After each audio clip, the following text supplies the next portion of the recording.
मच्छर जनित बीमारियों ने बहुत बड़ा प्रकोप किया हुआ है और इसी के उपलक्ष्य में मच्छरों से जो बीमारियां उत्पन्न होती हैं उसको बचाव के लिए 20 अगस्त को विश्व मच्छर दिवस के रूप में मनाया जाता है, जिससे हम मच्छर जनित बीमारियों के बारे में अपने एक आम जन को जागरूकता पैदा कर सके और उन बीमारियों से कैसे बच सकते हैं, मच्छरों की पॉपुलेशन को हम कैसे कम कर सकते हैं, इसके बारे में हम आम जन को एक जागरूकता के तहत कार्यक्रम पर आयोजित किया जाता है सरकार द्वारा भी। होता क्या है, ज़्यादातर इस मौसम में जो बारिश आती है, उसके साथ में पानी आता है, बहुत अपन को खुशहाली आती है, हरियाली होती है उसके बाद में। परंतु कुछ प्रकृति के साथ में जैसे बदलाव होता है, तो मच्छरों का ब्रीडिंग सीज़न भी होता है और यहाँ पे मच्छर की संख्या बढ़ जाती है।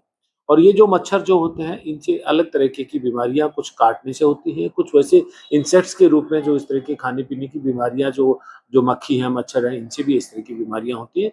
तो वो उल्टी दस्त की बीमारियाँ उनसे जो खाने-पीने के साथ होती हैं और काटने के साथ में बीमारियाँ, खासकर 2-3 बीमारी जिनमें एक हेल्थ को एक बहुत ही एक अलग स्थिति में देखा जाता है, वो होता है मलेरिया, एक होता है डेंगू और तीसरा होता है चिकनगुनिया। बाकी दूसरी भी होती है, इवन जो आपने बिहार, उड़ीसा की तरफ देखने को मिलते हैं, जो फाइलेरियोसिस वाले केस होते हैं, बाकी ये भी सब इसी कैटेगरी के जो होते हैं, इन लोगों से जो इंसेक्ट्स ऐसे बीमारियाँ आती हैं। परंतु ये एक बहुत ही एक बड़ी एक तादाद के अंदर मरीज़ बढ़ते हैं। मेरा आपके थ्रू माध्यम से यही कहना होगा कि इन बीमारियों से बचने के लिए हम मच्छरों को घर के अंदर या घर के आस-पास नहीं पनपने दें। क्या करना है? ज़्यादातर रुके हुए पानी के अंदर मच्छर जो पैदा होते हैं, तो पानी हमारे पास-पास में नालियों में, इनमें स्टैग्नेंट वाटर वो रुका हुआ नहीं होना चाहिए। नालियाँ क्लीन होनी चाहिए। दूसरी चीज़, घरों में इवन कई बार हम कहते हैं कूलर जो होता है, कूलर में जब गर्मी जाने के बाद में पानी भरा रहता है, उन पे मच्छर पनप जाते हैं। छत के ऊपर बहुत सारी चीज़ें अनवांटेड हम फेंक देते हैं। कई बार कोई भी चीज़, इवन छोटा कप कटोरी हो सकता है, कोई भी नारियल का खाली वो हो सकता है, इवन टायर वगैरह पड़े रहते हैं। कहीं पे भी स्टैग्नेंट वाटर है, उनमें डेंगू के मच्छर और बाकी मलेरिया के मच्छर पनप जाते हैं और ये एक बाद में बीमारी का रूप लेते हैं। तो सबसे पहले हमें अपने जो आसपास की जो क्लीनलीनेस, सफाई पे ध्यान देना है।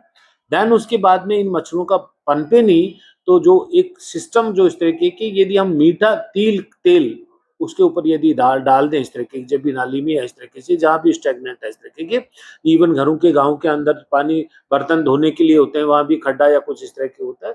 यदि उसमें मीठे तेल का इस तरीके का हो, तो वहाँ पे मच्छर पैदा नहीं होंगे। साथ ही नगर निगम बाकी उसके द्वारा समय-समय पर यदि वातावरण में फॉगिंग करवा दी जाए जहाँ पे मच्छरों का एरिया है यहाँ पे, तो हम मच्छर जनित बीमारियों से बच सकते हैं। तो मेरा आपके माध्यम से यही है कि बचाव बेहतर है, बजाए कि इलाज के हम बचाएँ और बचाएँगे तो हम ये मलेरिया, चिकनगुनिया, डेंगू ऐसे खतरनाक बीमारियों से